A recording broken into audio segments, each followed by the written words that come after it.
Hello, everybody. Welcome back. We're going to start off with a short. I put a link in the description for you of a song that encompasses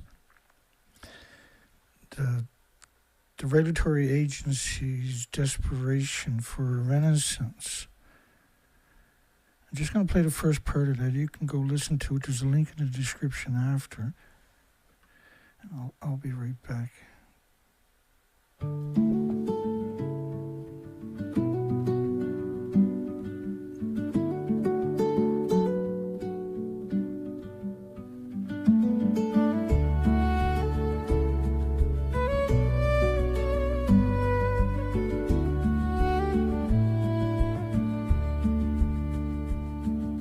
Those who decide told us there was no alternative. They said the demand was fixed. They said reliability needs scale, and scale won't wait. They said firm power, constant power. Said the future needs it now. They called it a renaissance. Said the decision was already made. They said delay was danger. They said review was over. This is how the nuclear Overton window began to narrow. We got a good show for you tonight. Those who decide talked about solutions, talked about schedules, but not about keeping what remains when the generation ends. They talked about storage for now, they talked about fixes ahead. They said the process was technical, not ours. They didn't talk about the horizon, they didn't name who stays accountable. The nuclear Overton window never held a long term.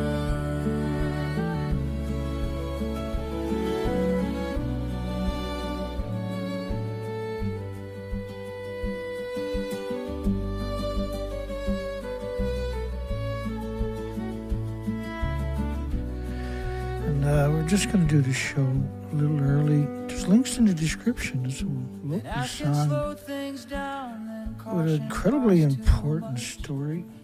Consent became friction, so it was pushed aside. Okay. The nuclear Overton window moved again from open debate to settled. Yeah, there is no nuclear renaissance. That's the part they forget to tell you. Right, there's all this propaganda out there, and the industry is losing gigawatts. It has no ability to replace and catch up again. Excuse my little try. We got some legacy headlines for you to get through tonight. A few other. We got a significant cyclone has struck Madagascar, out at the tip of Africa. The winds were 167 miles per hour gust. We don't have, like, the infrastructure in Africa is pretty inferior. That's being polite. So there's around 50,000 houses significantly damaged, 20,000 destroyed at least. They haven't got that tally in yet. And these cyclones and hurricanes and typhoons, the poll tonight is to acknowledge what everybody that's here regularly already knows. And to those who haven't been here before, welcome. Hang around. It's a good show. Are cyclones, hurricanes, and typhoons significantly more powerful worldwide post-Fukushima? And there can only be one answer for that. And that is a terrifying statement. That person died that day, for sure. The green you see around them. And the fact that they're in a paper suit means they're not in the academic community, because you wouldn't go there, let alone wear a paper suit at a nuclear meltdown site. The regions, that green stuff you're looking at, is meant to bind with particles of fuel, because the particles are splitting atoms. So each particle is actually splitting atoms. It's a perpetual machine for millions of years, each atom. And this stuff is catastrophic to everything with replicating cells. Just going to touch on, I'm just going to give you an intro to Fukushima and nuclear kind of at the same time. It's discovered that human kidneys are 50 times less efficient than the animal kidneys that remove plutonium. And the reason that's important is because all the animals, this case here was 144 dogs, this United States Navy Research Institute, New Mexico, Loveless Respiratory Research Institute, all the dogs died of multiple tumors from a single exposure of plutonium. And there was an awful amount of plutonium released at Fukushima. This is an awful amount. And this is true for every species. But the biggest byproduct of the radioactive fuel rod is not plutonium or iodine or cesiums. It's actually curium isotopes. And curium, that's why we call the nuclear meltdown, the fuel when it melts down, we call it a curium. And the curium, you need lead shielding 20 times thicker than you do for plutonium. And curium isotopes being the biggest byproduct. Forget about the fact that it's a significant fraction of the alphas, which goes in your bone and produces radioactive stem cells.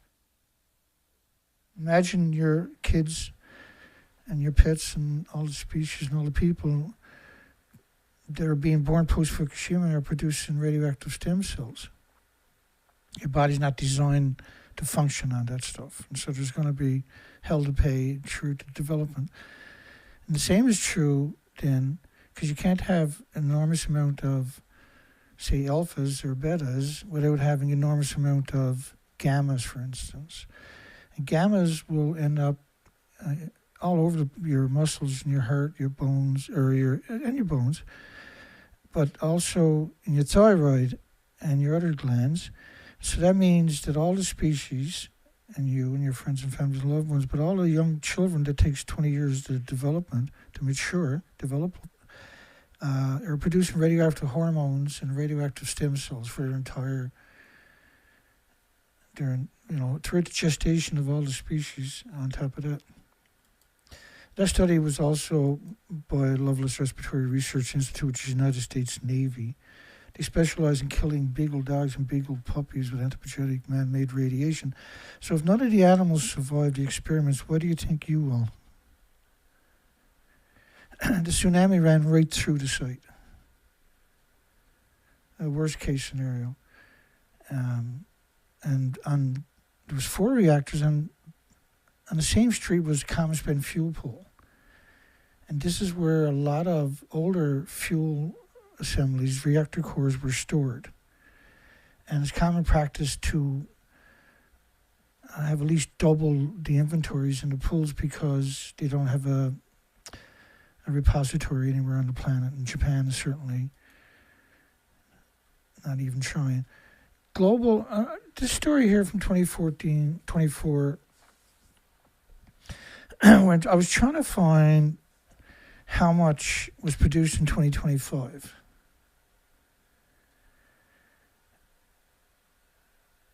So this is just solar power. We're not counting wind and everything else, right?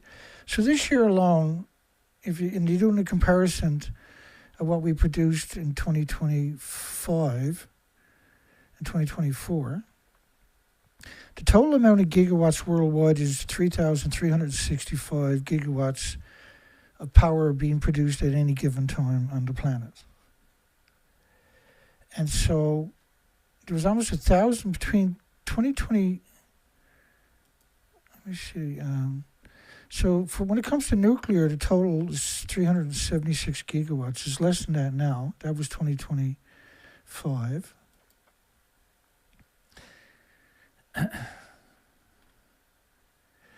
And so this year, the solar alone and, say, wind, or for 2025, we're expecting around 1,000 gigawatts of power. Now, for some reason, we're not pursuing geothermal, which is a fatal mistake.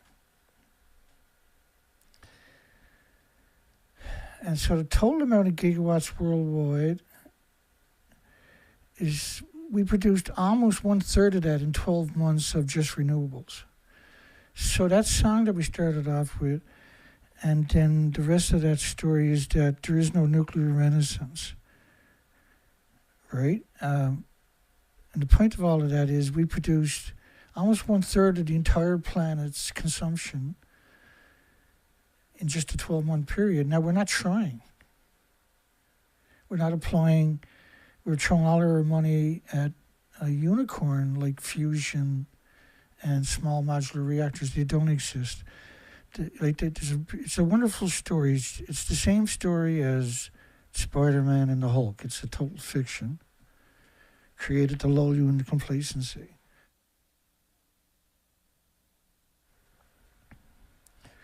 A bit rusty. I took a spill a couple of weeks ago, so that's why I've been away. I hurt myself pretty darn good. If I didn't do a show tonight, I might not be doing one next week, so just to suck it up and do a show is the best thing to do. One Fukushima may destroy the whole country. Collapse of a whole country is possible. So think about that statement then. Why would you want nuclear power in your country? And the small modular reactor fables, let's say it did come to fruition, it's going to produce, what's the numbers we've covered extensively? Around 5 times more high-level radioactive waste, like fuel, and 30 times more of intermediate-level waste, which is catastrophic amounts we're talking about. But because when you compare the fuel rods to other types of radiation, there's no comparison because it's lethal doses immediately from the fuel rods. The other stuff is lethal, but it takes a few years. And we're talking about lethal through heart attacks, Alzheimer's, dementia, autism, diabetes, Down syndrome, schizophrenia, heart, liver, lung, respiratory, pituitary, thyroid, adrenaline, which brings a whole host of illness and diseases and autoimmune deficiencies and injuries because of that concoction, that elixir. So when you look at this model here, it's only based on 20 days. It's based on an incomplete amount of emissions. When you talk about the so-called Fukushima 50s, which is meant to be, allegedly was retired employees, so to speak. These people are not retired employees. These are people who don't know anything about the nuclear industry whatsoever, were jacked off the streets, promised a lot of money for a few hours' work, an impossible amount of money, were liquored up and given whatever their flavored drugs were, and given paper suits, which was a death sentence for these people. These people dies constantly, and we have acknowledgement of that happening through different monasteries that their ashes have been dropped off at. So they incinerate most likely in an experiment. On top of that, so this regions is what you're looking at, the green, the ironic and iconic green. It's unconscionable that people were put into this position so the nuclear industry can pretend that it has a half a dozen redeeming qualities. It doesn't, actually. Another issue was spraying salt water. It didn't matter which kind of water you used. Any kind of water was catastrophic. You're producing radioactive particulates by doing it. Because the material, the water, is going to atomize an aerosol and become ionized and radiated, which is a weapon against everything with replicating cells on the planet. And that fine particulate, microscopic particulates, don't underestimate that, because you put 200 million atoms on the head of a needle, you can't see it. But a single one of them is pulsing energy 600 feet every second, for instance, which is cesium-137. There's 1,000 different isotopes, and they all have these types of properties. So this wrecks the chromosomes, the cells, the DNA, etc., of all the species and plants and flora and fauna. This is a real issue. Now, peroxide, this is what they're alluding to with this. They're talking about formed by seawater. When you do look at all the studies of it, the best way to describe it is a sulfur peroxide hydrogen buckyball. It's the sulfur is liberated from the salt water.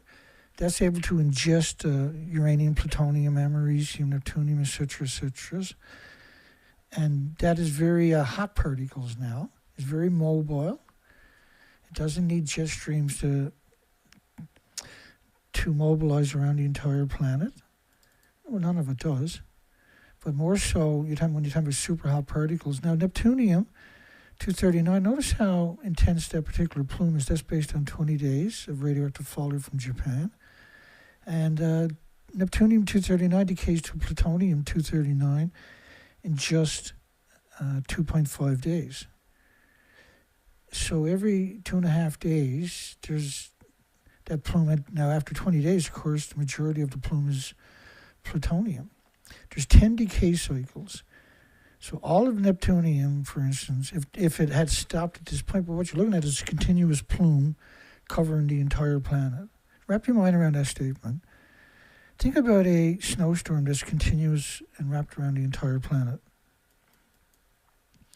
Think about a snowstorm from 36 reactor cores. At the top of each of these flimsy buildings was around 8 reactor cores stored in the fuel pools. Decades of reactor cores. And it could be up to 15 reactor cores at the top of each of these particular designs. And the designs were never meant to permanently store it there. There was always the false promise that they were going to have a repository to isolate this from humanity.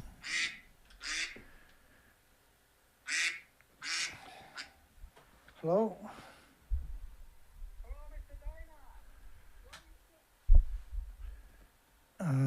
That's the trolls again. I'm sorry about that. My apologies. That might be a mistake for them to do that to me.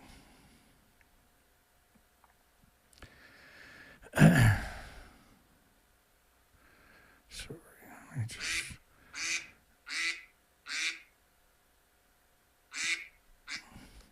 Terrible, terrible, hateful people, right?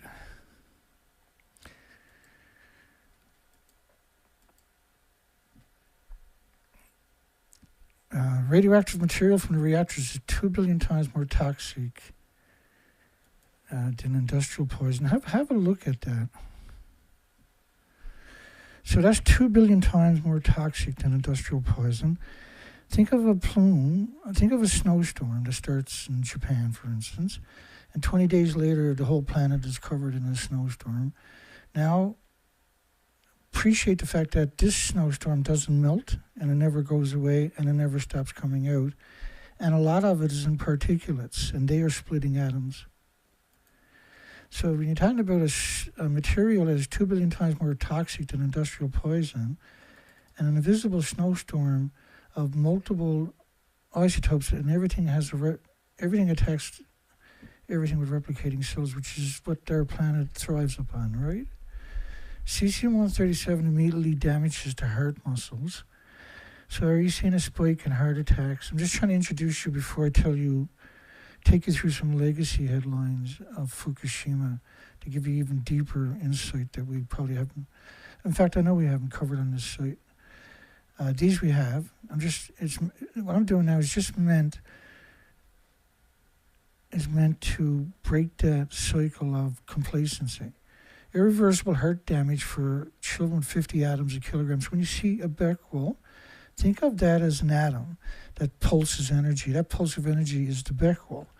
So in order to have the Becquerel, you have to have an atom, right? So they hide that fact by describing it as 50 becquerels a kilogram, when it's 50 atoms producing 50 becquerels a kilogram of just cesium. And you can't just have cesium. Irreversible heart damage, and it's irreversible lesions to the adult's organs and horses and cows and mammals and animals. 50 atoms a kilogram, and humans lead to irreversible lesions in the vital organ. Ask your doctor the next time you're there, what does irreversible lesions to all of your vital organs mean to your health? you're going to get a pretty rough answer. Extreme increase in mortality caused by cardiac diseases, and the data might give the creeps to somebody. I didn't have the rest of the numbers there for that, but it was around 14,000 extra deaths of heart attacks just in a single month compared to any other year in that particular month, right, post-Fukushima. So when you're talking about 35.8% of the children with thyroid tumors that are around 2 centimeters, the thyroid tumor, thyroids are only about 2 by 3 centimeters for a child. So the tumor is as big as their thyroid. So, now, it used to be 1 in a million. So then you have to consider that this could be 358,000 out of a million. And then to put that into perspective, ignoring that, in the first year, there was 865,000 extra cancers. And that not everybody got health care. Not everybody was diagnosed, right? And then, of course, this stuff covered the entire planet. You got 1,000,000 atoms of xenon-133. You got 20 million atoms of iodine-131. And in order for each one of these to have that particular designation and attribute, they have to pulse energy at the speed of light every second. So there's 20 million pulses of light every second per liter of your drinking water or your hot tub water or your shower or your laundry or your dishes. You're going to use more than a liter of water to do your dishes, right? And that same liter is 220 million atoms of iodine-129. They say it doesn't pulse energy very far, but your body is full of life.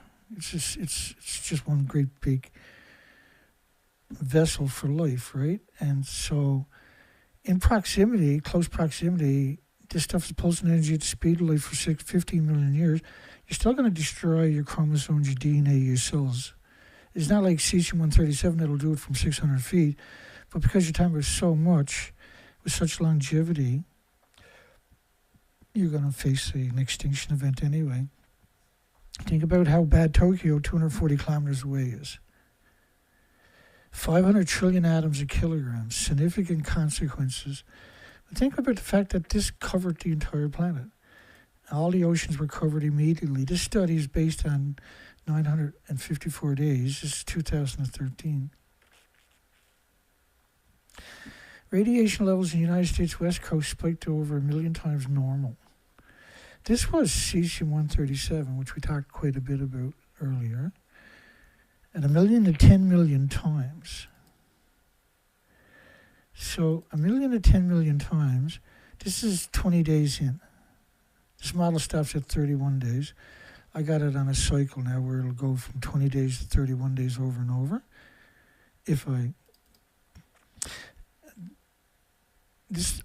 Each atom in this snowstorm pulses energy 600 feet every second. And now this was based upon the French government of a spike. This is not a projection. This is not an opinion. It's not a conjecture. This is a spike. This is a detection. This is an assault upon every species. Xenon-133 in Washington was found at over 450,000 times above detection levels, persisted for weeks.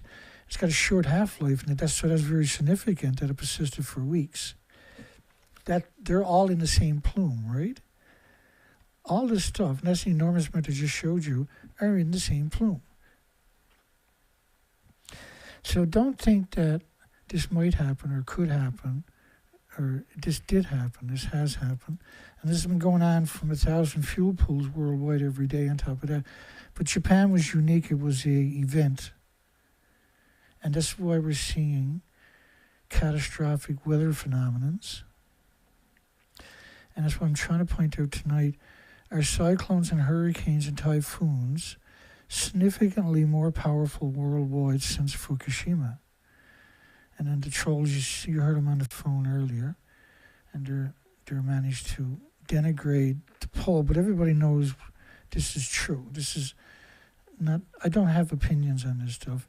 I have facts, and my assertions are based upon the facts, and I do my best, and I'm only human, to provide as much documentation to support my assertions, which I believe strongly is an overwhelming amount. It's an incontestable amount. Officials sharply raised radiation levels for residents to get the iodine pills after the meltdown, 75 times higher than the traitors WHO recommended for children. These are traitors, these people. The WHO and the so-called officials. These are not official murderers. Officially crimes against humanity.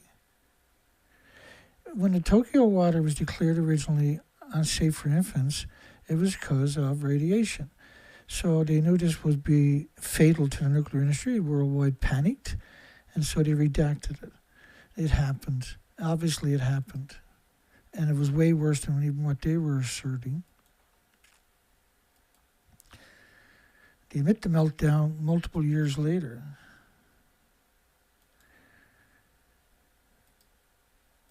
Let's get down to the recent stories.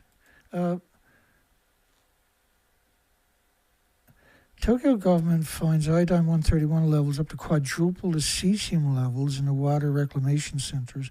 Well, you've seen that in North America, it was 20 million atoms per liter. Can you imagine how bad Japan was?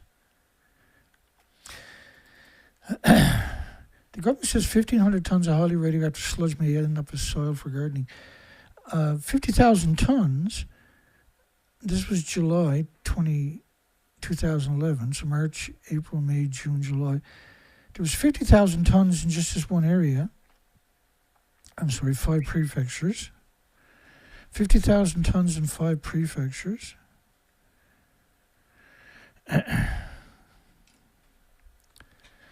50,000 tons in 5 prefectures.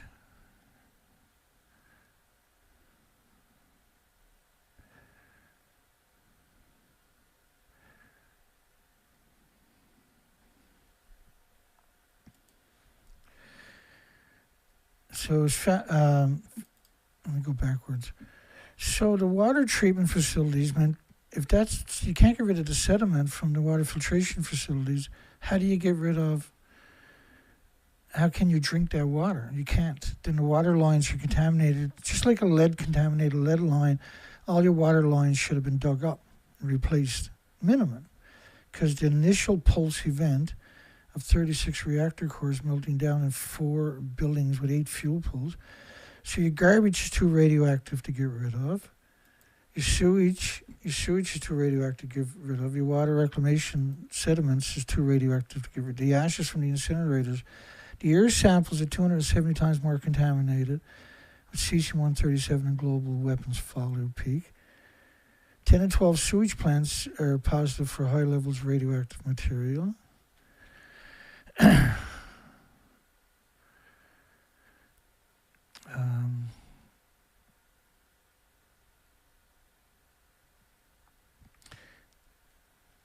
Radiation around like none of these are my opinions. I'm showing you the evidence on the screen, right? I'm providing you that evidence on the screen. I'm not.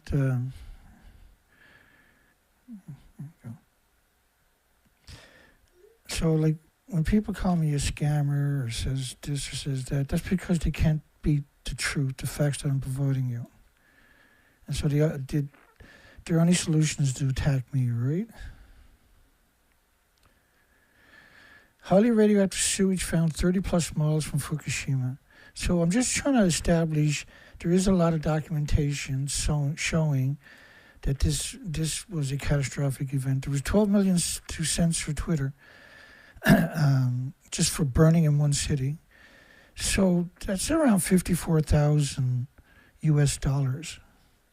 Easy money for Twitter, right? Okay. We'll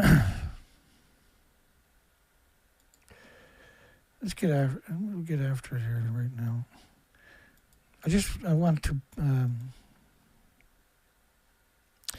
quantify my assertions. There was a lot of reactors at the top of the buildings.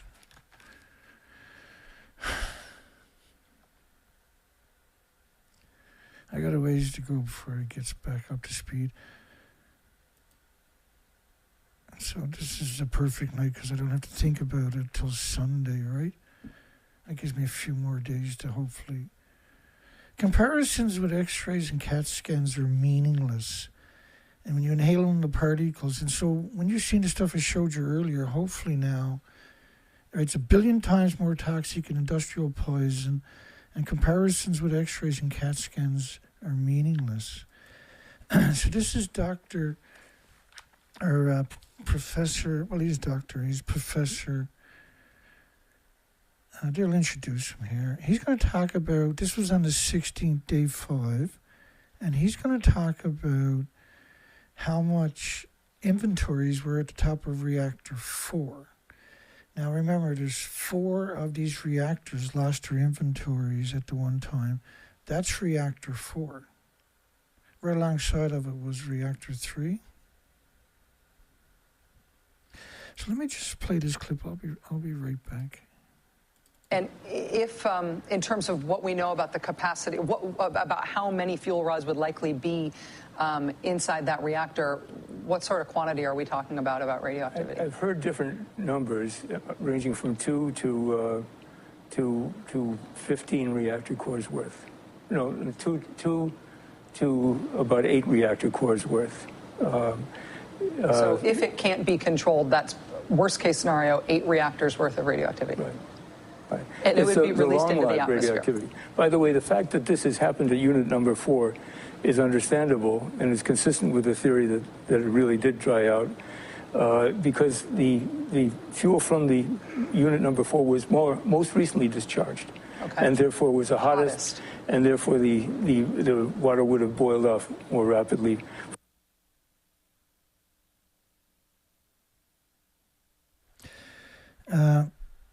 So when you look at the picture of reactor 4, which is to your right, behind me whenever it gets here, look at the guts hanging out at the bottom of the building, which meant the explosion was so enormous that it ejected everything not only out of the building, but down through the building and then out of the building. Reactor 3. So the fuel pools are at the very top. I can't stop doing that. The very top of the building. Right, there's 4 of them right alongside of each other. So if any of them blow up. Now remember, she says so there's 8 to 15 reactor cores at the top of the buildings. And how many buildings do you count? That's 4, right? So that's 36 reactor cores if we lowball it. Now, number 4, they pretended, I'm not going to play the video, we're going to jump into some stories just to try to get through something tonight.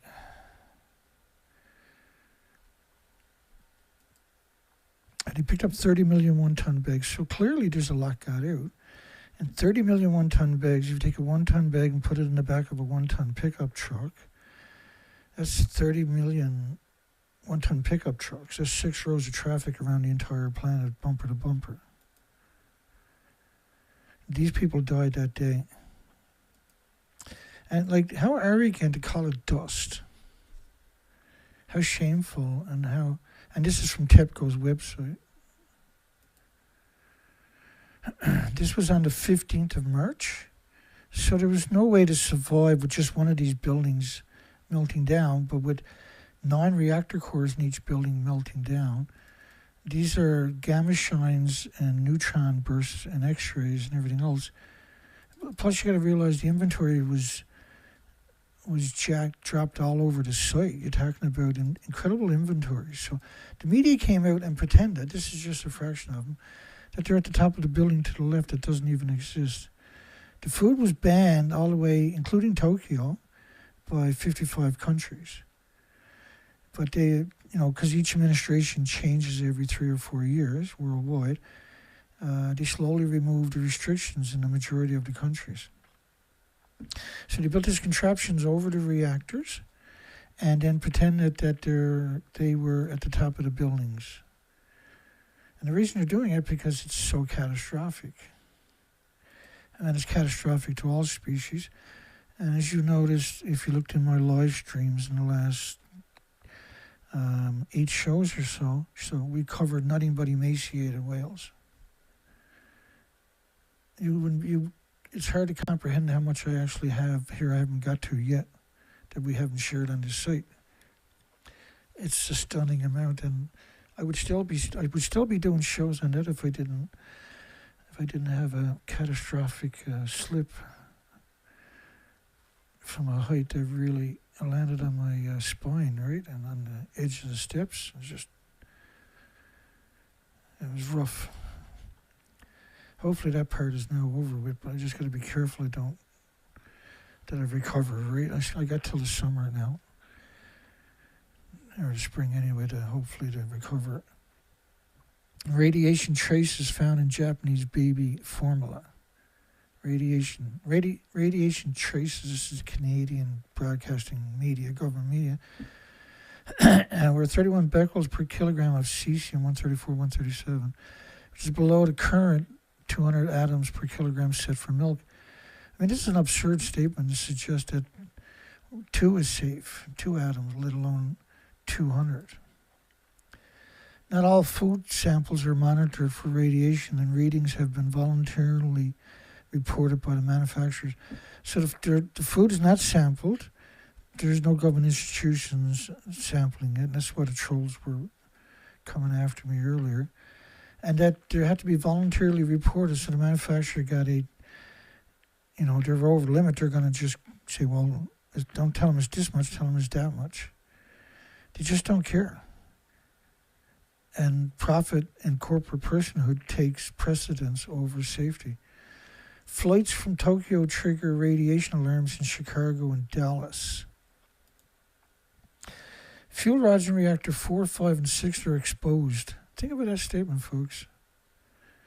And 4 reactor units have core damage, according to the evilest organization on the planet, IAEA.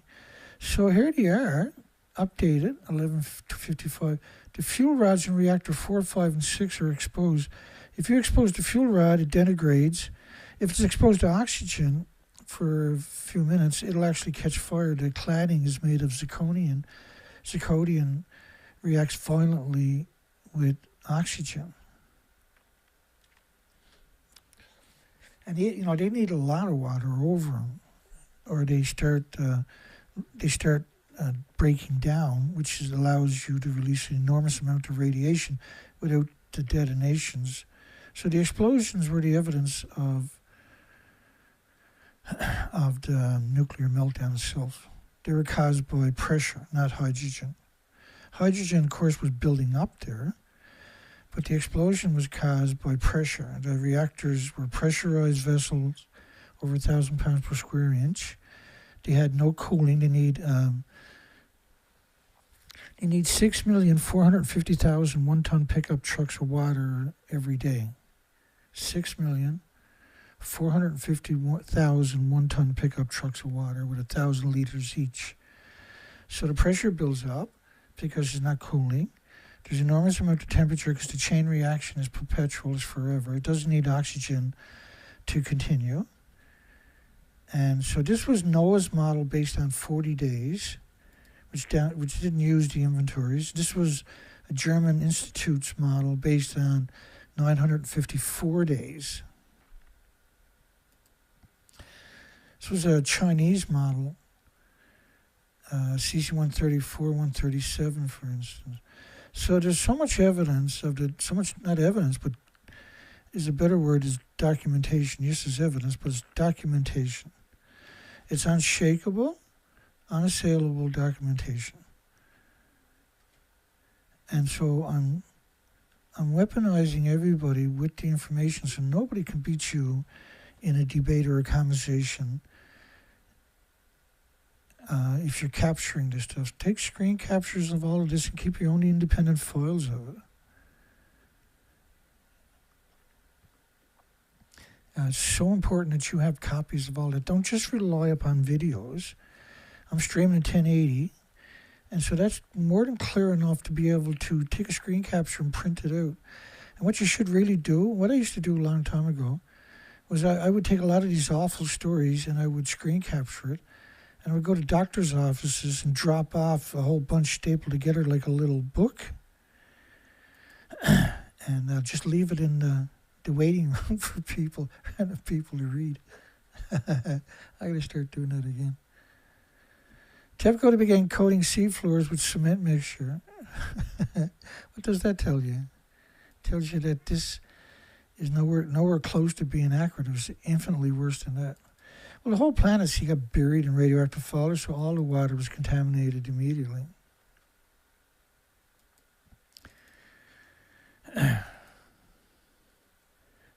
All right, here we go. We're almost ready. 20,000 excess U.S. deaths after Fukushima, not 14,000. Janet Sherman, she died about 2 years ago, I believe. They showed an effect, right? They were looking for a discrepancy, more deaths by heart attacks and stuff like that, and that's what they found. And they knew they would find it. All right, here we go. I think, anyway, let's try it. The troubled past of Fukushima had a stricken nuclear plant failed safety checks and crammed its buildings with more uranium than they could stand. So this is day 10 of Fukushima event.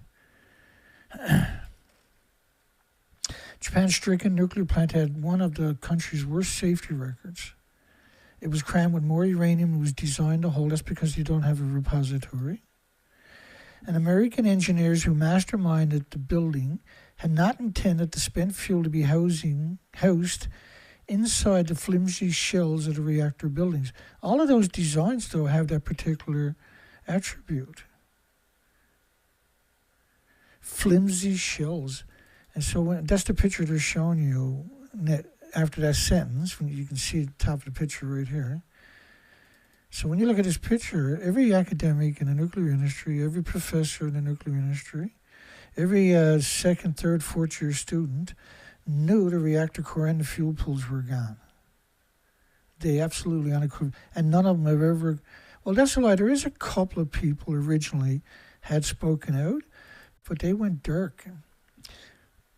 A suicide squad mans Japan's nuclear plants.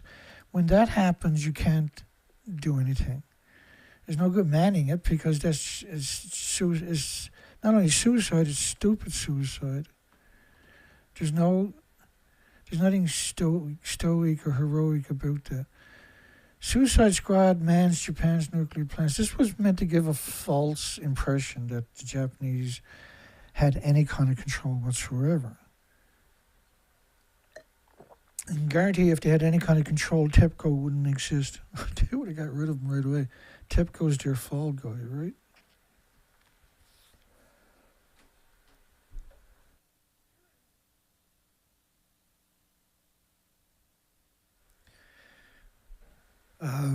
Let's keep it rolling here. Personnel attempting to cool down Japan's stricken Fukushima nuclear plant have been dubbed a suicide squad, with their families accepting their fate like a death sentence. And they show you these pictures, very grainy pictures. They call the team Kashiti, meaning a unit that expects to die. Well, it's not expecting it. If you're going anywhere near that Medusa right there, you're going to die. And these were grainy satellite pictures at the time. And I was zooming in trying to get some context. I didn't do a very good job, apparently. There have been explosions. What was the date on that? March the 18th. So all the reactors have exploded. All the fuel pools have already lost their inventories, which is 30 years of reactor cores. And they're storing about, what they're producing, each reactor is producing about 5.5 or more reactor cores in the fuel pools each decade. They're about over 3 decades old at that time. Reactor 4 and the reason Reactor 3 cooked off like that was because it was a plutonium mixed oxide reactor. So this is very high, nasty. And you can't destroy the material by explosions or by incinerators or nitrous acid or anything else. You're just going to liberate it in the worst possible formula into the environment. Experts were working around the clock to cool the reactors, and the giant helicopters have been used to dump water over them. 20 people have been confirmed to have suffered from radiation exposure. But the reality of it was, on the 18th, when that story came out, the buildings would have looked like that. In other words, there was no inventories there to salvage, right? If there was people actually sent in, they were sacrificed for a media operation, right? A public relations stunt. March the 18th, the entire inventories were gone. And so these stories have false bravado. Workers, not an engineer or a scientist or an academic, or a worker's daughter told my father, says he accepted his fate, much like a death sentence. Well, that would have been a homeless person. It certainly wouldn't be an academic or anybody who knew what going in face and Medusas would have meant, right? Because they would have said, well, it's pointless going there, we're just going to die. Let's go, if I'm going to sacrifice my life, at least do it for something that has meaning. Not for a photo op so the media can pretend that the nuclear industry is working. Rotating in a team of 50, they entered the radiation hotspots for 15 minutes at a time. So what were you going to do at a nuclear meltdown? What do you mean limit your time? It's delusional to suggest somebody was limiting their time, right?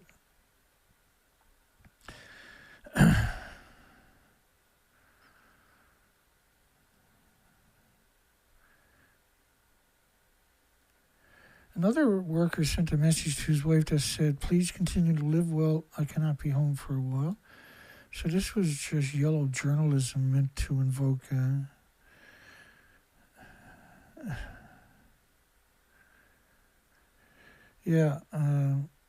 there's extreme snow in Japan, is right.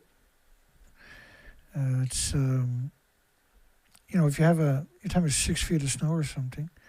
So there's no way to evacuate people during these consistently, if you got a bunch of people trying to escape a radioactive wasteland in 6 feet of snow, it's pretty easy to appreciate there's going to be a lot of accidents, right?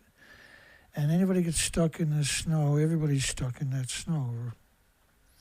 So you can't evacuate a city where the snow is going to be falling and can't guarantee they can be evacuated.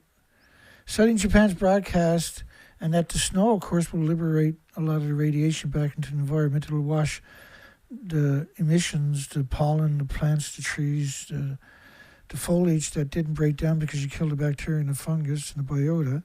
That'll get washed out into the Pacific where it'll do harm for millions of years.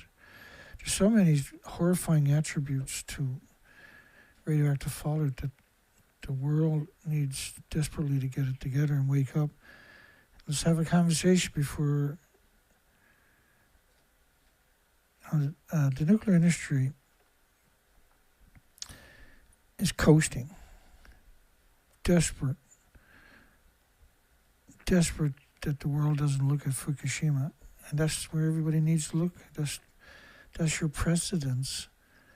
Citing Japan's broadcaster, there's 7 military fire trucks sprayed 50 tons of water on the fuel storage pool of reactor number 3 on Friday.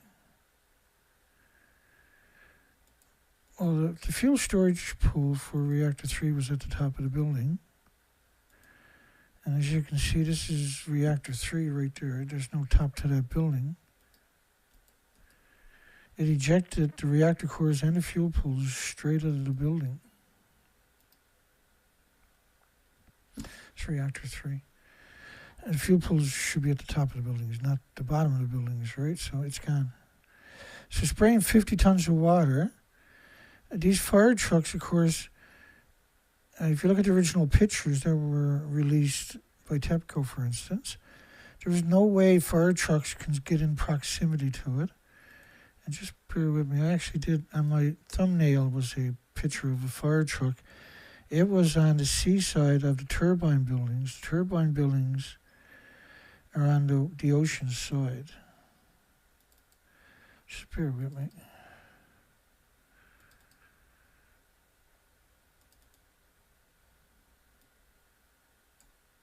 I never used a thumbnail yet because it was kind of a 3-part show tonight that I had to import. No, and I'm not going to get through it all, but so these fire trucks, like the reactors need 4,500 tons each a minute. That's reactor 3, by the way. And the fuel pools are already gone. You can't spray water on a fuel pool that doesn't exist. Right? The evidence of that was overwhelmingly, and 50 tons is irrelevant. 7 military fire trucks.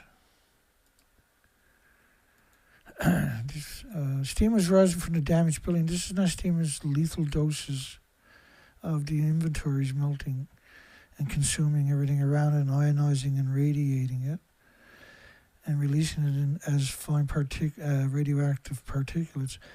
An indication that the water was reaching the overheating fuel. So they're talking about reactor 3. You need 4,500 of these to equal what you need for a minute of these fire trucks. In fact, their total actually is around 300 tons per day. An indication that the water was reaching the overheating fuel is absurd because the building didn't even exist on the 18th. Around 30 Tokyo Fire Department, not nuclear academics, nuclear companies, or nuclear businesses, or nuclear universities, or employees from other nuclear power plants, but the fire department. Now, the fire department don't know what a nuclear meltdown is. So why would anybody expect them to be the right people for the job, right? Yeah, they got the right equipment, but they're not the right people. They don't know where to spray it. Right? To them, it's a fire, but this is not a fire. This is a nuclear meltdown. We're also expected to spray reactor number 1. Now, some of the stuff they're talking about, the reactors need water. It has to go into a pressurized system at over 1,000 pounds per square inch. These fire trucks don't produce that kind of pressure, so there's no way to introduce the water into the pressurized vessel, which is overpressurized, right? They all exploded because they overheated and they're already at a very high pound per square inch. And that temperature rises till the containment explodes, and that's what these explosions were. Right? These are all categorized as hydrogen explosions, but hydrogen is a very flammable. Right? So that key signature would have been evident throughout the whole. And this was a pressurized explosions. Experts have said the levels of radiation in Tokyo were not harmful to human health. On the 18th, it was 270 times what it was from global weapons fallout peak from the nuclear war they had. They told you it was nuclear testing. It's the same nuclear weapon, so it's the same radioactive fallout. That's nuclear war. Calling it anything different is just not being rational, being dishonest. U.S. boost radiation sniffing systems. They show you these plumes here. March the 10th, is it? Or March the 18th or something. Can't quite pick it out. Looks like March the 19th. I tilt my glasses because I got progressive glasses, right? Looks like the March the 16th is story. So that projection was basically, I think, well, it's a 1, so it's probably a 19 or something. Looks like the top part of it was bigger than the, not necessarily, I guess. Anyway, a RadNet radiation monitor is seen on the roof of the Bay Area Air Quality District's office in San Francisco. So back in these days, the cover story, they had one there, but they didn't roll it out yet. They didn't have control of the narrative at this time. And so there was a lot of interesting tidbits that originally came out that disappeared from the lexicon, the conversation. Federal agents actually started Canada took all of its radiation equipment off the west coast and moved it to the interior of British Columbia. Federal agencies are beefing up their radiation monitoring capabilities at home and abroad, even as they insist a significant amount of fallout won't waft, that's an interesting word, from Japan onto the U.S. territories. Now, I spent the first 40 minutes showing you that simply wasn't true, right? The first 40 minutes of this video, which I'm happy now we made it past that, or almost at an hour, and getting pretty short. Environmental Protection Agency said it's adding 7 monitors in Alaska, Hawaii, and Guam. In Hawaii, they actually fed the cows and goats in that boron because they acknowledged the same thing with fresh milk was something like 2 liters of it was what they call a yearly dose. Well, there's no such thing as a yearly dose of anthropogenic man radiation. They had conflated natural, harmless, stupid stuff like potassium and magnesium and iron and carbon and assigned it some of these anthropogenic man-made properties, which wasn't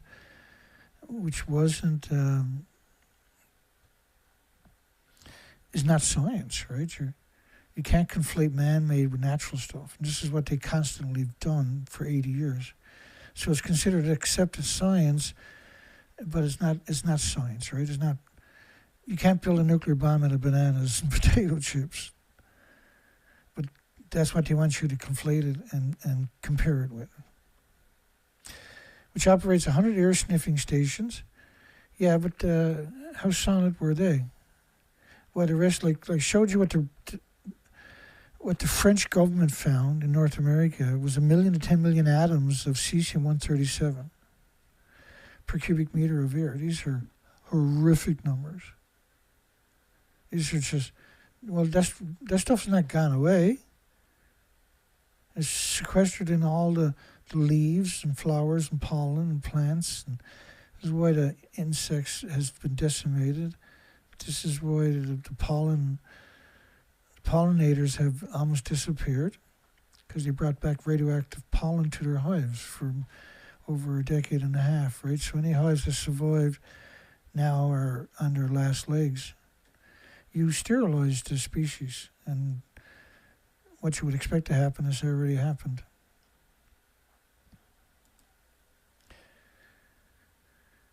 For what it's worth, the Non-Regulatory Commission called for protective action when the projected dose exceeds 10,000 microsieverts.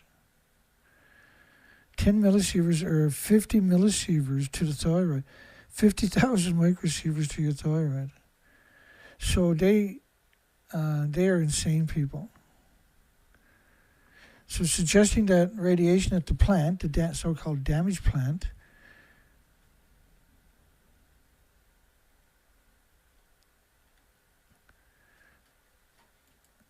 rose as high as 400 millisieverts an hour.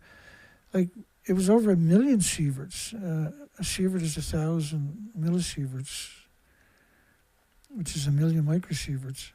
A microsievert, think of 750 atoms. That's a good consensus. And each atom is wrecking your chromosomes, your cells, your DNA. Your body's going to try to build a tumor around every single atom.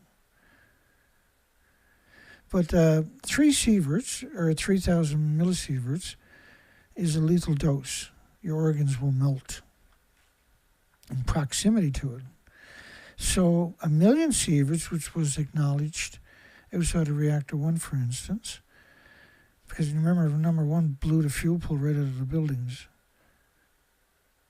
The fuel has to have a lot of water, and the water has to be circulating, or you'll get that. It'll detonate, right? This is invaluable stuff, though. Usually these calculations are very specific. You have to consider particular radioisotopes. Well, if you're talking about a nuclear meltdown, there's over 1,000 isotopes. And you're talking about particulates of the fuel, and each of them are splitting atoms every second.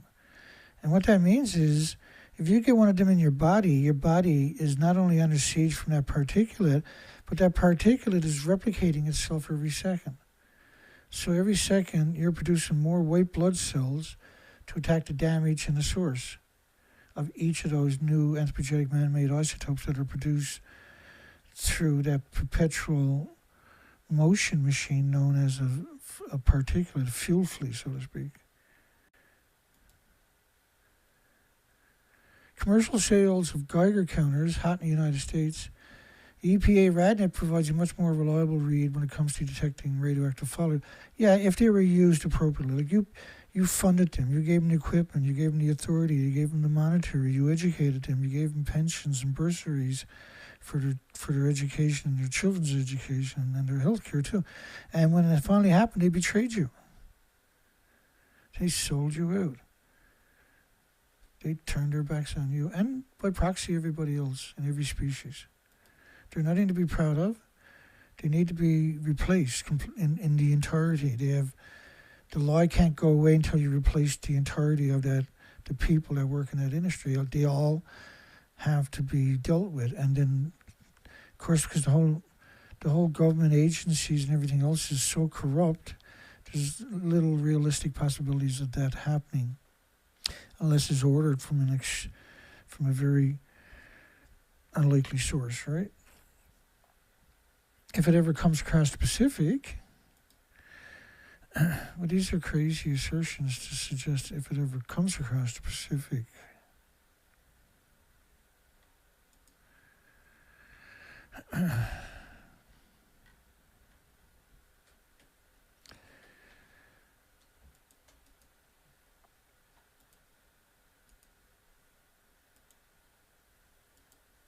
By the way, the radiation measurements for Japan are widely available via this web page. I clicked on it. Of course, it's no connection. But clicking through the online database, of course, not found. Or reviewing the quarterly data journal. Sorry, that web page does not exist. And I'm a sucker for those links, right? I like nothing better than going finding a whole horde of documentation. Air monitoring equipment on the aircraft carrier USS George Washington. Your connection is not private. On another carrier, USS Ronald Reagan, 17 helicopter crew members had to be decontaminated with soap and water. And I'm not laughing, that's the gallows laugh. You can't decontaminate them. Yeah, you can get some of it off them, absolutely. It's the right thing to do, absolutely. But you're also making it possible for them to be absorbing the isotopes now with the water through their skin. You got no choice but to try your best, obviously, right? After returning from search and rescue. They actually changed, I think it was a dozen or more helicopter engines because they were so radioactive. It sucked in so much high-level radioactive particulates. They were packaged up and shipped to Hanford, I believe. Potassium iodine pills can guard against the uptake of the iodine. Yeah, but there's not just iodines. There's all kinds of gammas. You can't just say iodine. Iodine doesn't...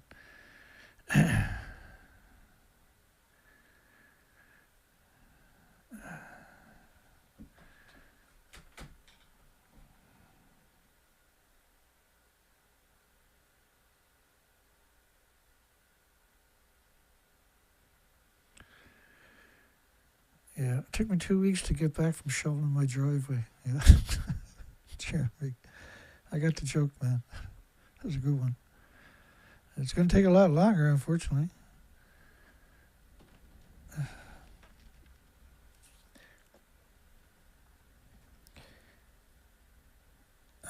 Well, potassium, you got to take it a couple of days before you're exposed to anthropogenic man-made radiation.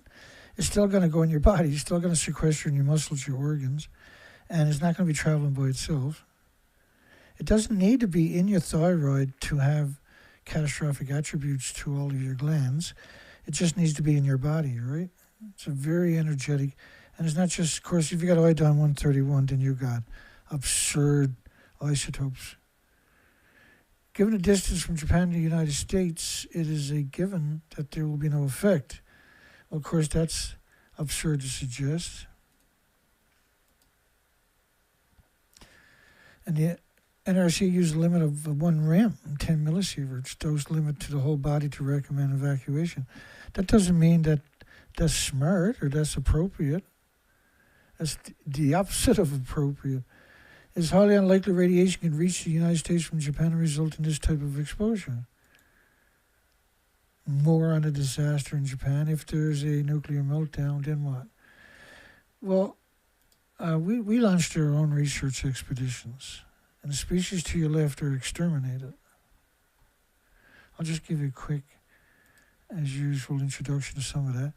This was about 10 miles from Alaska. I'm hid away behind Ivory Island. This Ivory Island in the front of me, and there's another island behind me. There's 27,000 islands on that coast.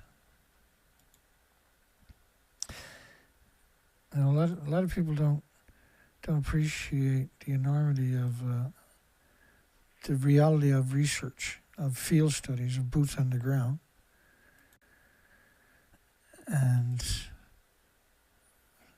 poop on the ground, I meant to say. The starfish I did find were all severely deformed, including Zoe. She was really something, man. But all the starfish I did find were not starfish anymore. We don't know what they are. It's like we went into a different dimension or a different time zone. And so when you look at me on these beaches, these naked beaches, you got to realize what those beaches should be looking like. And I'll show you that coming up in a moment. But on the outside, I couldn't get out there because this is the outside. So we go in and hide behind it. So right around the corner, where I'm to right there, that's what it looks like. And just to get out to the beach, I had to go through heavy swells. Those little Zodiacs are fantastic, right? That was a brand new 8 horsepower Yamaha. And the idea was you needed something that you can trust, right? And then that thing only burnt 2.5 gallons a week or so. Where the big boat burns 9 gallons or 12 gallons an hour.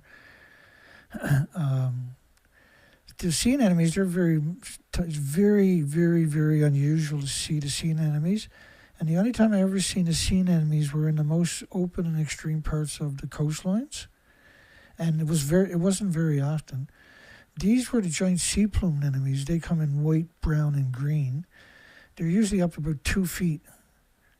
So unless that's a gigantic mutated starfish, which is not, it's a mutated one, but it's not a gigantic one. These are all very, very tiny. And the reason I took the pictures was it was so extraordinary to find that there should be around 84 species of those plumes. Sea anemones, right?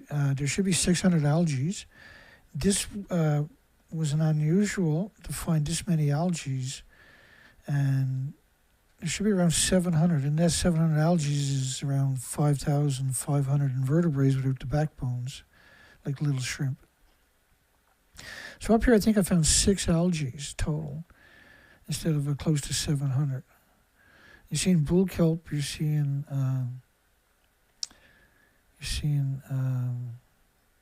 just a couple of algae, and then you're seeing seagrass. And it was unusual to see seagrass, and the seagrass wasn't very healthy. All this algae was gone within a couple of years of that particular research expedition.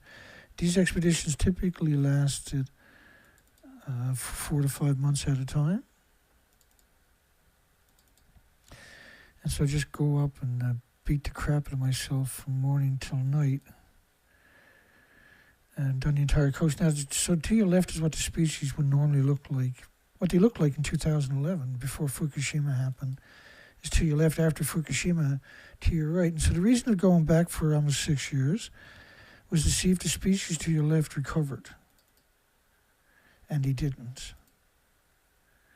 And then I should have never done it as long as I did, but I felt I needed to quantify that in order in order to have the urgency now, right? Because you can't deny, I can't deny it.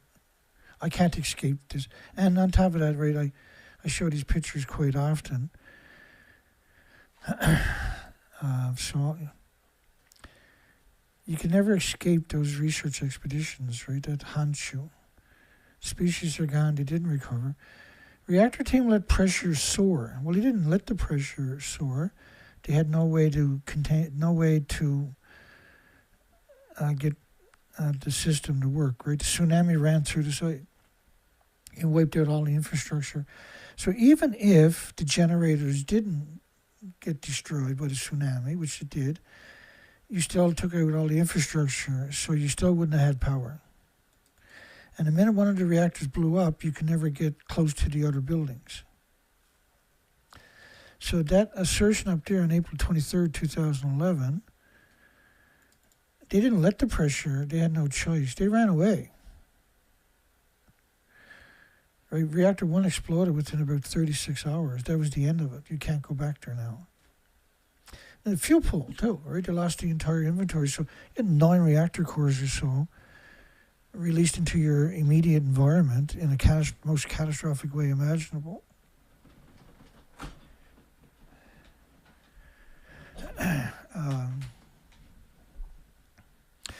My heart goes out to all the cyclone victims, the typhoons and the hurricane victims.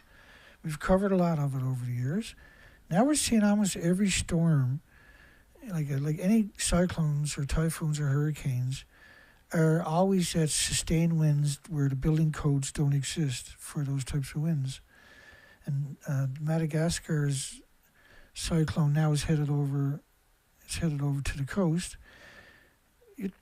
Wind gusts of 170 miles per hour, basic, 167 miles per hour. These are absurd numbers. Like your house, my house, your home, my home, your businesses are not able to withstand 120 mile per hour winds. 170 mile per hour gust, again, they're downplaying that. They have sustained winds of 155, 50, I think it was 154, because now it's a whole different level of a hurricane if you say 155, right?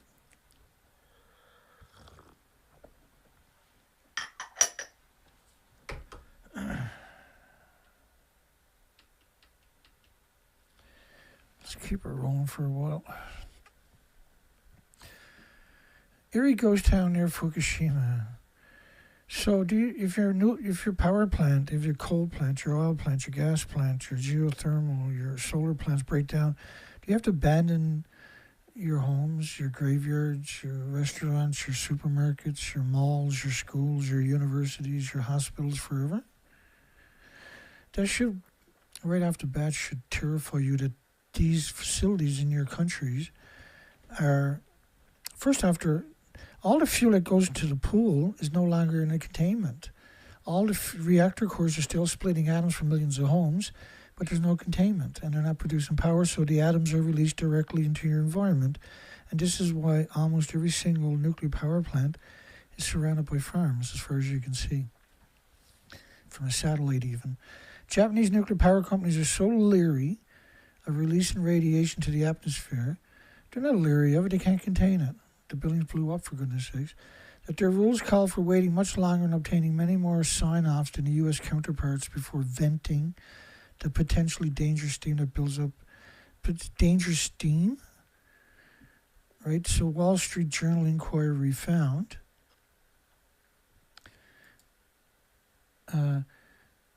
they refused to acknowledge that the reactors blew up. They refused to acknowledge that there was any meltdowns.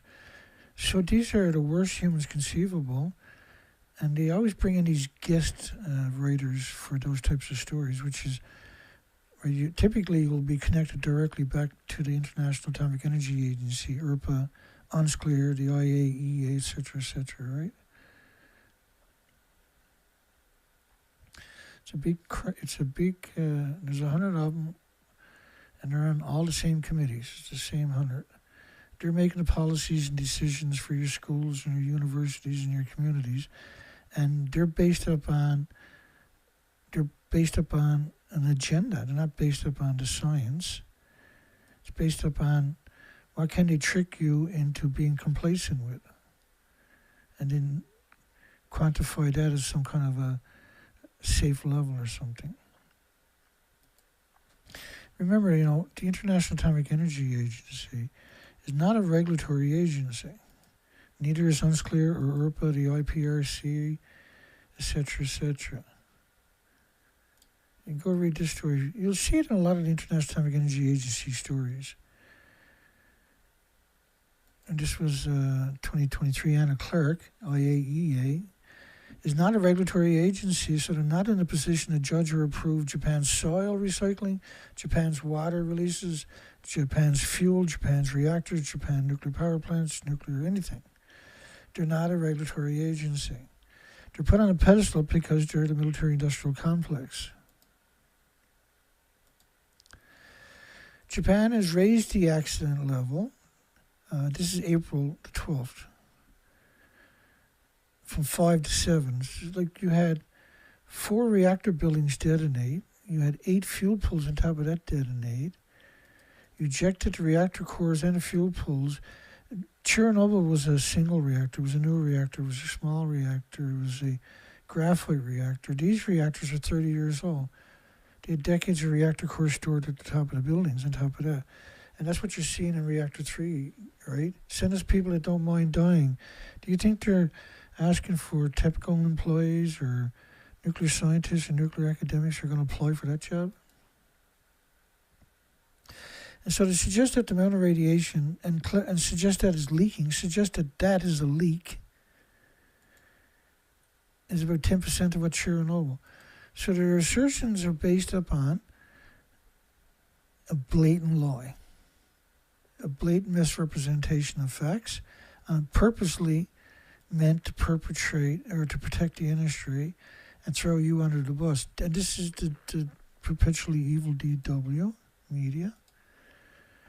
An unnamed official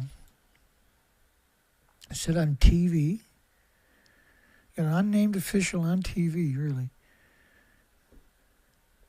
and subject to finalization by the International Atomic Energy Agency, and the International Atomic Energy Agency is not a regulatory agency. They're not a regular, not in a position to judge or approve anything.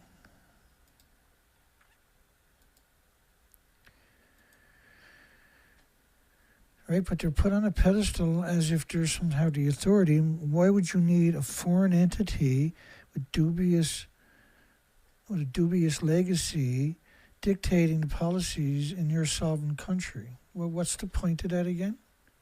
What are you going to gain? What is your country going to benefit by having an entity that has no accountability, that's not elected, is not appointed? It is part of a military-industrial complex of 195 militaries.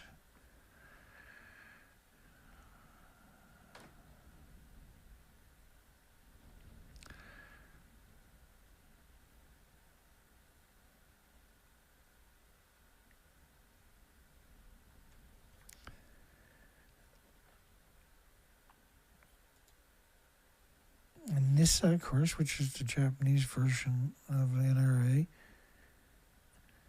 fire discovered earlier. They operated a crippled plant. This is in April, this story. April 12th, right? To operate, this is long after all the reactors have already lost their inventories.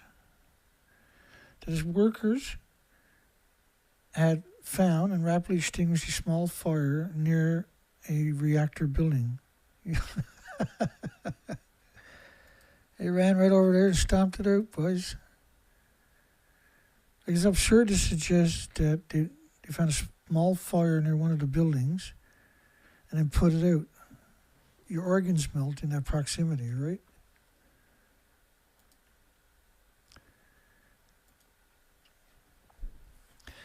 So the fire was discovered at Tokyo Electric Power Company, which should have been on trial for crimes against humanity, and extinguished it several minutes later. Engineers at Fukushima have been pumping water into several reactors. How does that actually work, I wonder? Let me show you some pictures. Maybe that'll make no sense for you. unless I show you some pictures. So engineers, which are never going to go to Fukushima, have been pumping water into several reactors. So how are you going to pump water into that reactor? It's like having a bonfire, and then the next morning, when the fire is out, going over and pissing on it. It's irrelevant, right? So how are you going to put water into these buildings? What's the purpose when they've lost their entire inventories, which were at the top of the buildings, and that being in proximity to it means your organs are going to melt? So reactor 4, there's 4 sides of reactor 4. That's pretty blatant. These were 190-foot tall buildings, 65 meters, 190 feet tall, 150 feet wide. And so think of that building you're looking at is 150 feet wide. It's just totally, the building is missing. It's just a stump there.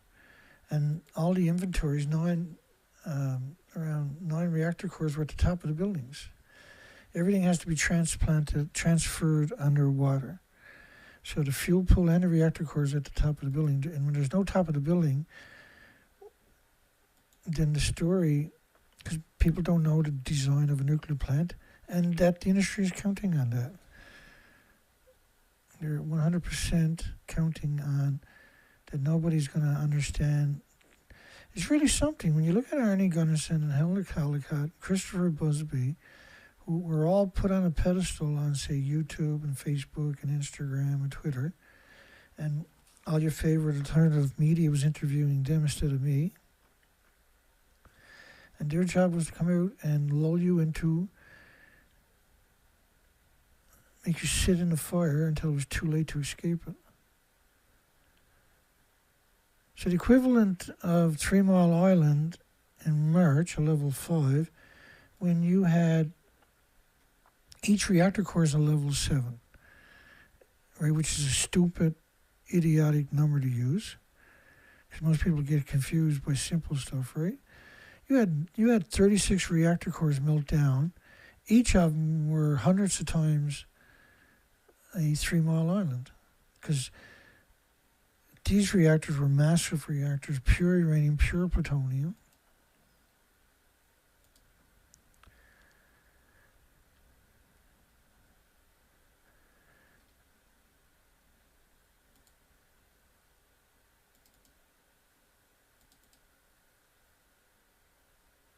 Equivalent 3 Mile Island. Prime Minister declared a nuclear power emergency on that Friday. Usually occurs if there's confirmation of radioactive leaks from a nuclear power plant, leaks, or a reactor cooling system breaks down, but did not initially seem to be the case. And this story is on March 11, 2011. So it was the next day, right? So O'Donnell, who, by his own words, said he never slept for 72 hours. He's just done interviews where he said there is no releases, there is no event. He told her even when the reactors blew up and that showed up on public television worldwide, he still stood there and said there is no release. The UN said that the 4 nuclear power plants closest to the epicenter have been safely shut down. It simply wasn't true. Safely shut down takes several days. Fire brigades had to be especially effective in putting out the blaze at a power plant. Fire brigades don't know what a nuclear reactor is.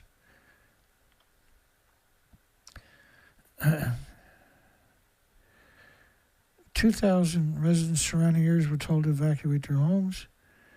If you shut down a reactor, still a lot of heat in the fuel and requires several hours of active cooling, Greenpeace says. Where's Greenpeace? Greenpeace blocked me from all of their Twitter accounts.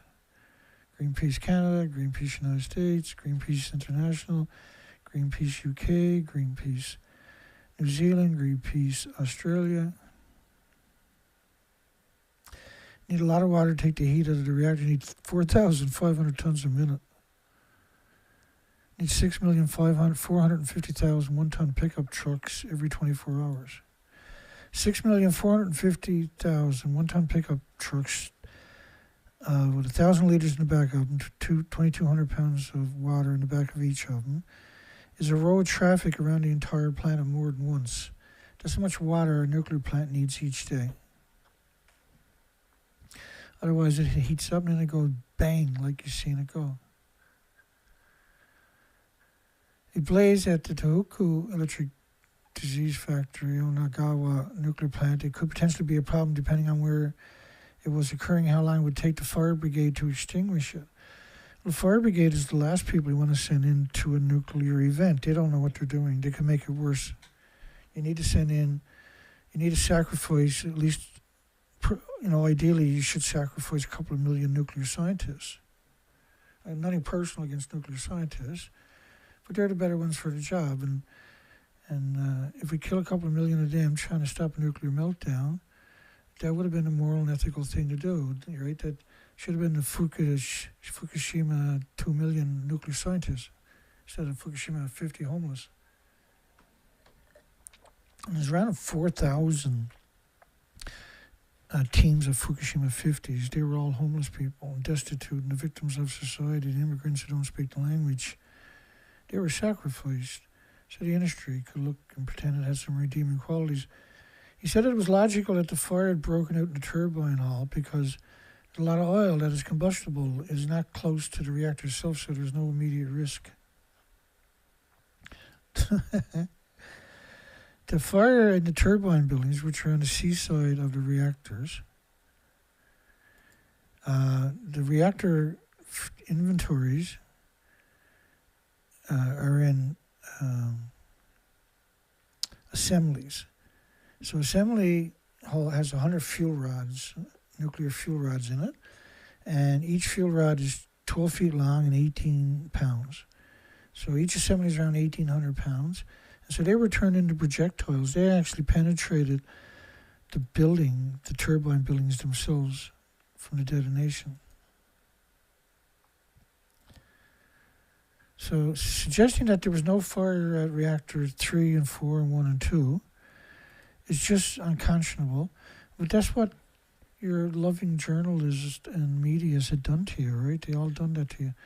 Later media reports said that the fire had been extinguished.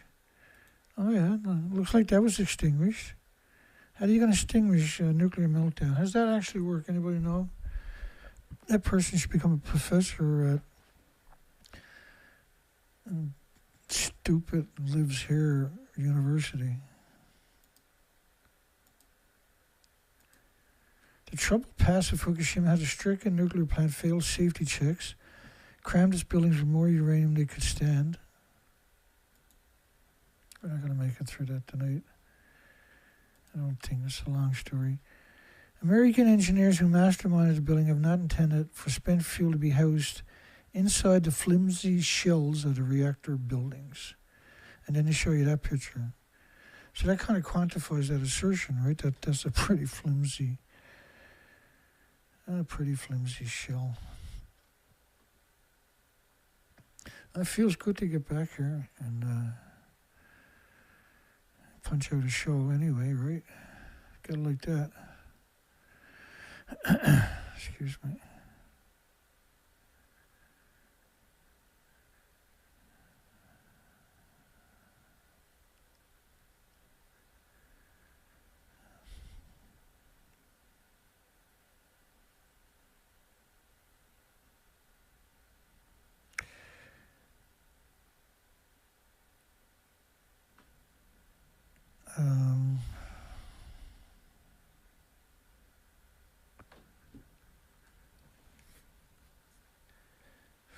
I know we started a little early tonight because I didn't think I would last this long at the rate I was going down.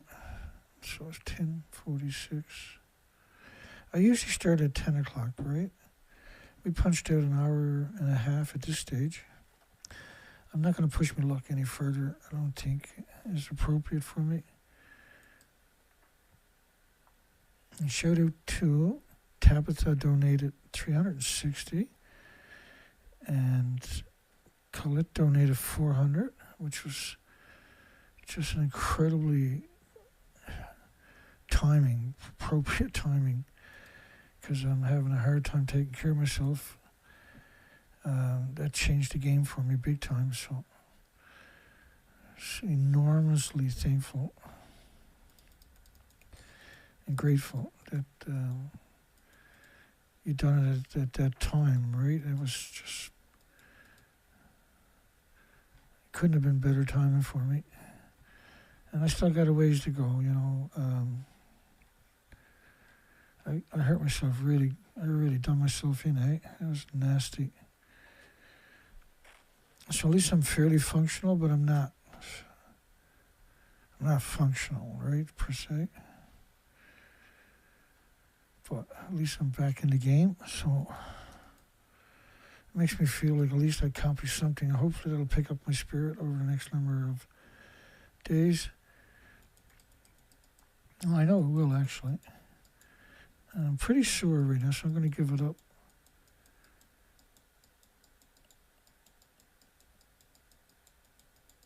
Tonight. Not push my luck any further than I already have.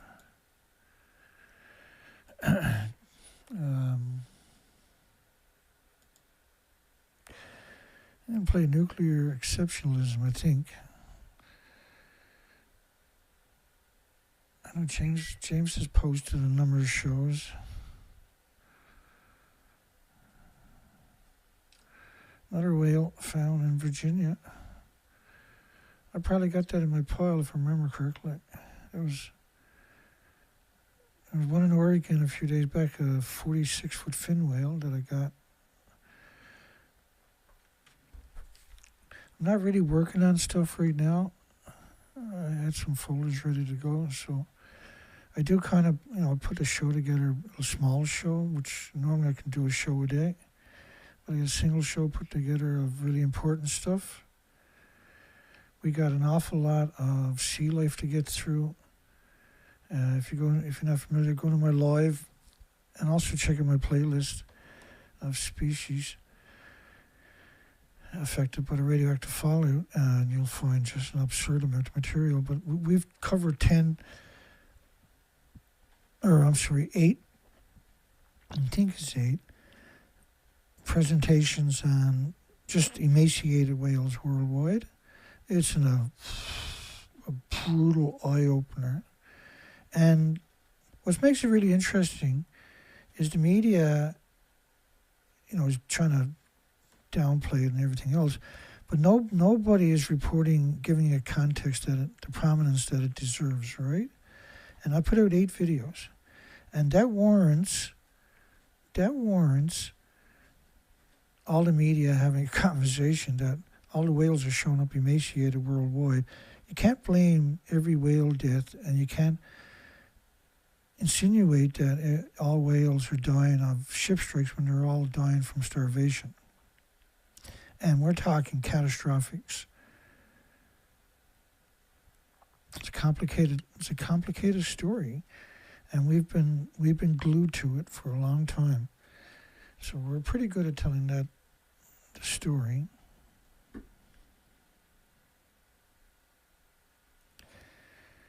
And I'll catch everybody in the next one. I'm so stiff now, I barely move. This is called nuclear exceptionalism.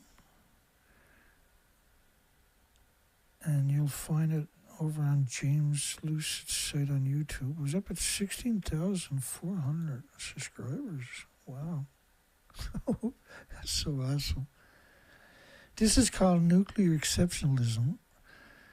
And we'll see everybody on the next show. Hugs for everybody. Have a great night. Take care, everyone.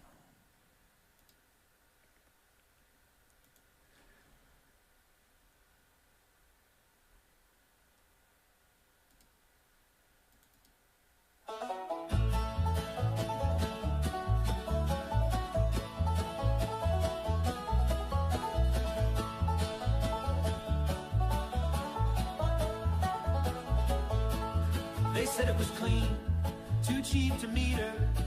Built the dome, then cooked the beaker.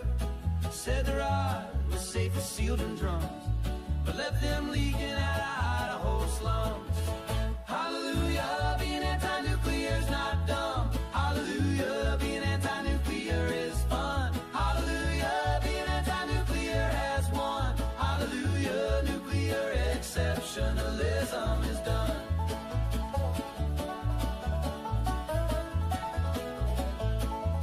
they chase the sun, all fusion proud.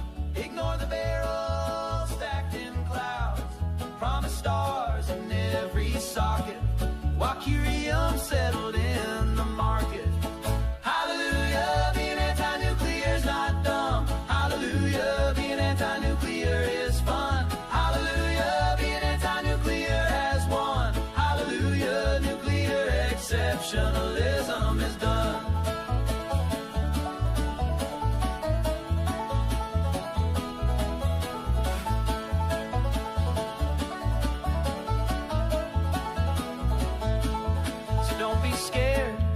Chart is clean, while whales rolled up inside the submarine.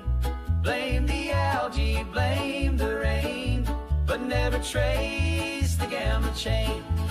Hallelujah, being anti-nuclear's not dumb. Hallelujah, being anti-nuclear is fun. Hallelujah, being anti-nuclear has won. Hallelujah, nuclear exceptionalism is done.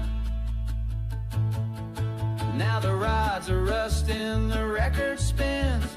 Mama warned them, too many sins. Keep your son, keep your lab coat pride, till you fix the waste you tried to hide.